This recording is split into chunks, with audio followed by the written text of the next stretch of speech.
pursue a suspect that they believe has committed or is going to commit a felony. And in 1985, there was a Supreme Court case, Tennessee v. Gardner, which said that in the context of a civil rights claim, an officer would have to suspect that the person is committing a violent felony in order to use deadly force. So some interpretations say that currently an officer in Missouri can use deadly force if they suspect someone's passed a bad check for $500, and that's a felony. So there was a lot of confusion in the grand jury when the prosecuting attorneys actually gave this Missouri statute to the grand jury, then switched it up at the last minute and said, no, wait, there's been this other Supreme Court case that's been around since 1985, which you somehow forgot about, because it's been along for 29 years. And once that became known, they had to change the standard which the evidence was going to be judged under. And so people have been talking about this in the media for the last couple of weeks. And even the Attorney General of Missouri then came out and admitted that that statute is wrong. So you don't have to take my word for it. The Attorney General of the state has already admitted that. So both of these standards I want to add are insufficient in comparison to human rights law, which says that an officer should have to exhaust all less extreme measures, try everything else before actually resorting to using deadly force, because you want to be able to put life on a high pedestal and want to try to protect life at all costs. So the standard that I would like to see is the standard that says try all other things in your power besides killing someone in order to force your arrest.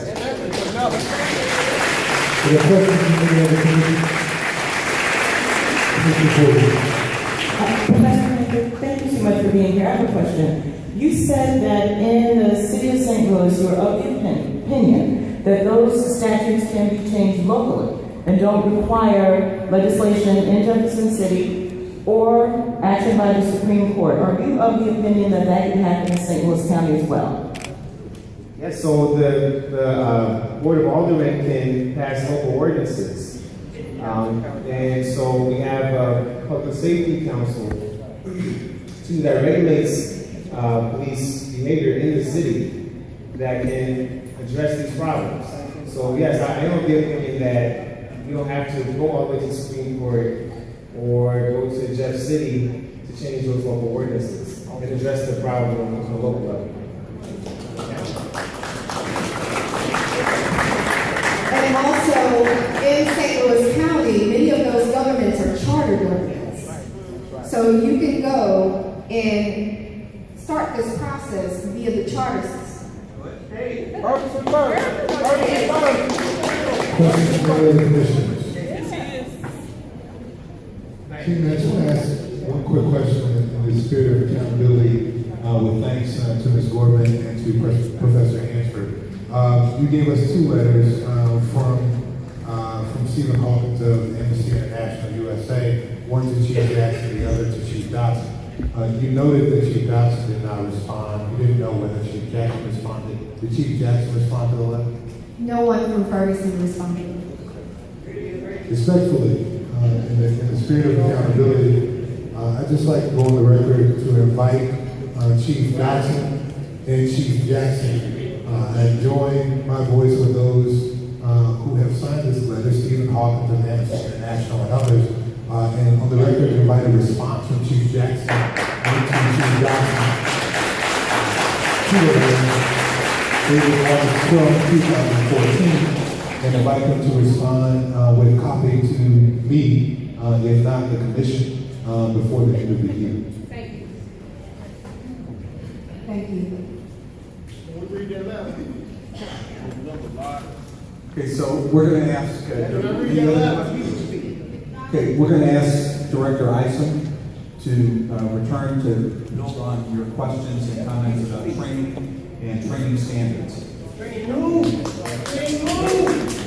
Well, that's One last quick statement.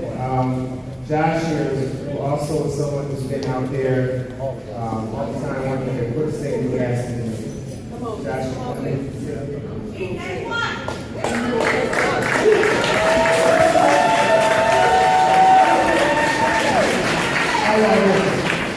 How y'all doing? Come on, how y'all doing? Okay, good job. All right, so as protesters on the ground in Ferguson, we experience lots of things in Ferguson, okay? We shouldn't have to be walking down the street and getting stopped on the street and frisked like this. Because as African American walking on the streets, that's hard. Like you could be going to the meeting. They interrupting your time right now. So you shouldn't be. You could be able to walk in the store and don't get followed around the store like you couldn't steal something. So what we are asking is we need equal rights in Ferguson. We need equal rights in America, for real. It's not about blacks. It's about blacks and whites.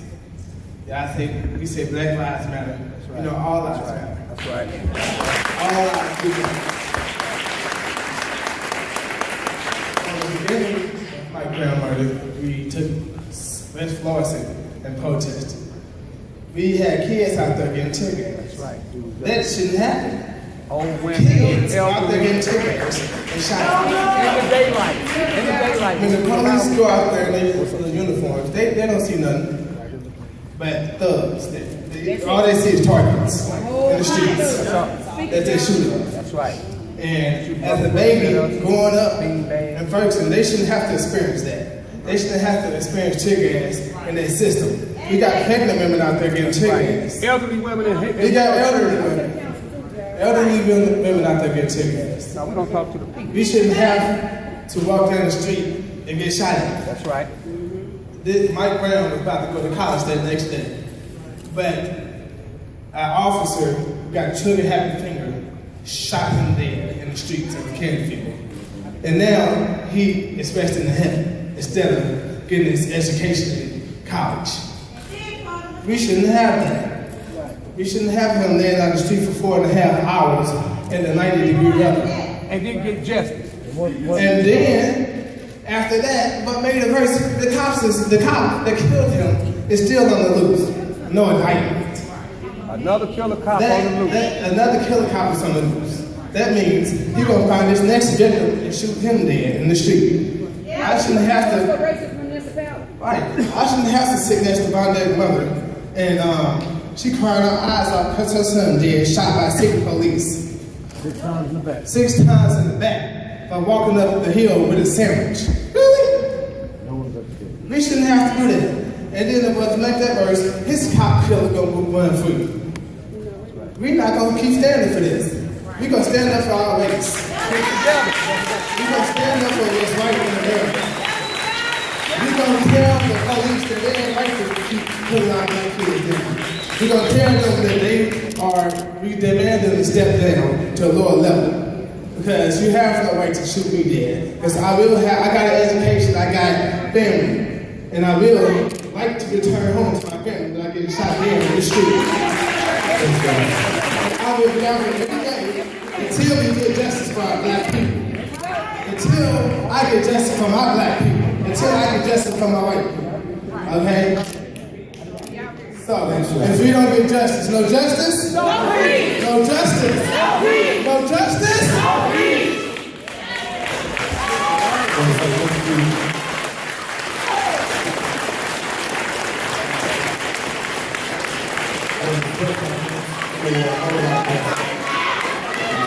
Shut it down! Shut it down! Don't shoot!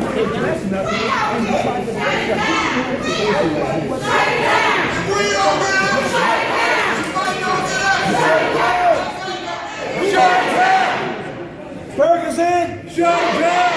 Heels down, shut it down. Page down, shut it down. Wilson, shut it down. Thank all of our guests. I want to thank Chief Johnson, Justin, Shiraz, and Josh, all for sharing with us. I want to thank all of you who have been a part of that discussion. A couple of things.